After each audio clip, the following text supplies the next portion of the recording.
man that gives college football its voice, the great Mark Rogers. Hi, and how are you, sir? David, I'm doing well. How are you?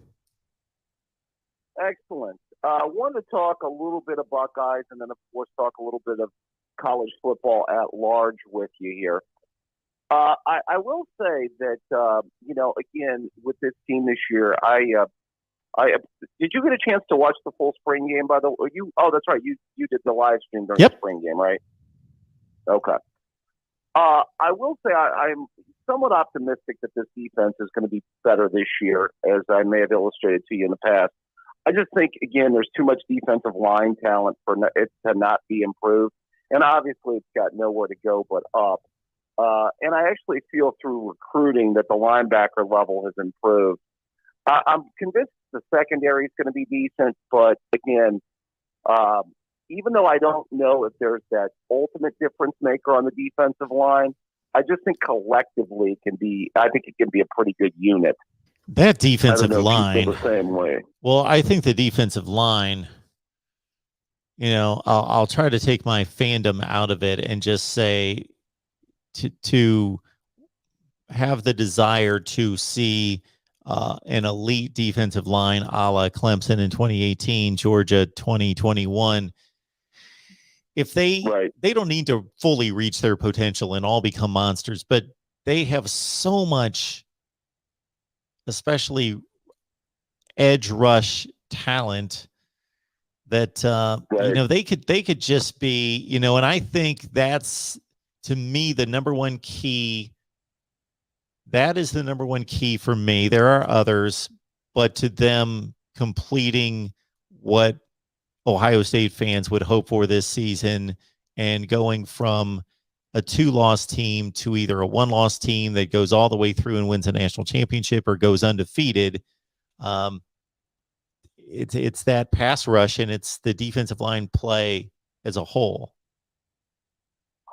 Yeah, obviously the ideal situation in football is to get pressure with your front four and not have to blitz. Yeah. I mean, and I'm not saying that they're necessarily going to have an alpha on that defensive line with the likes of a Boza or a Young, like the generational guys. But again, I think it can be, collectively as a unit, as good of just a really good group is basically what I'm thinking. And I think the other thing, too, is they've got pretty good depth, so they can rotate ends and they can rotate defensive tackles. So I think that's going to help, too, because you can never have enough depth on the defensive line. And, just bottom line, Mark, I don't know what your thoughts are. Are you just, kind of hearkening back to 2020 Alabama and 2019, LSU. Those were great, great offenses. Now, those were all-time great offenses. But, they didn't necessarily need to be the 85 Bears on defense, considering how good their offenses were. True. And, this could be the same type formula. Now, I will say that LSU, as they progress throughout the season, and Alabama, as they progress through the season, really improved on that side of the ball. And, of course, they were loaded with talent. True. Now, Texas put up yards and points against LSU week 1. I'm trying to think who else. Tua and that Alabama offense, that shouldn't be a surprise. They put up 41, but they only had 13 at half. LSU played really well to give them a 3-touchdown lead. And really everybody else, they held in check. Georgia scored 10 points in the SEC championship game. Oklahoma, basically, any points they scored were inconsequential because I know they scored 28, but they didn't matter. It was a 5-touchdown game at halftime. Like the LSU defense, after a couple weeks early in the season, they improved tremendously. Now the Alabama defense just got shredded by Ole Miss in about week 3 or 4.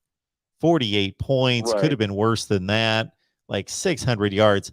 Now, their only letdown after that was Kyle Trask, Kyle Pitts, that team, Florida. But again, it was from playing with a decent lead. They didn't run away from them. The game was like on the edge of being in contention. They typically had a couple touchdown lead in that game.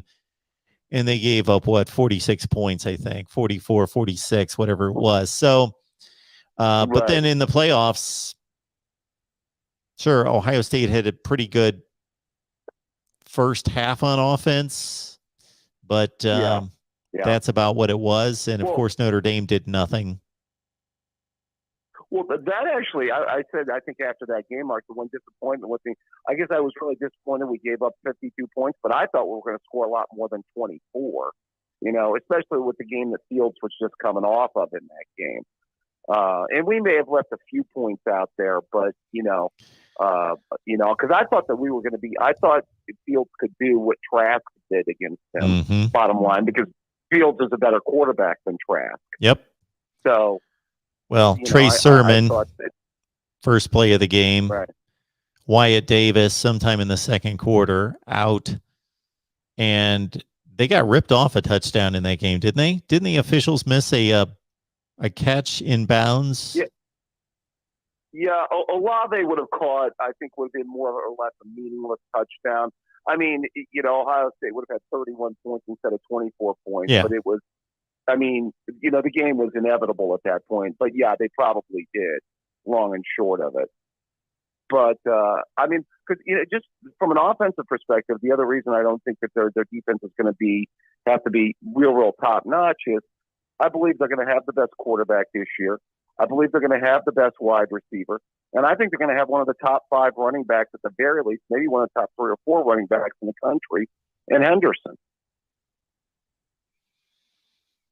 Well, I would agree. And his backups can play too. Yeah, they have depth at receiver and depth at running back. The only thing I'll say about that offense is if they sustain an injury on the offensive line, that could be concerning because the recruiting, the last offensive line coach had some misses on offensive line recruiting, and that's why he's gone. But, yeah, they could use a little bit of depth there. So if they sustain an injury or two, that's something that could hurt them.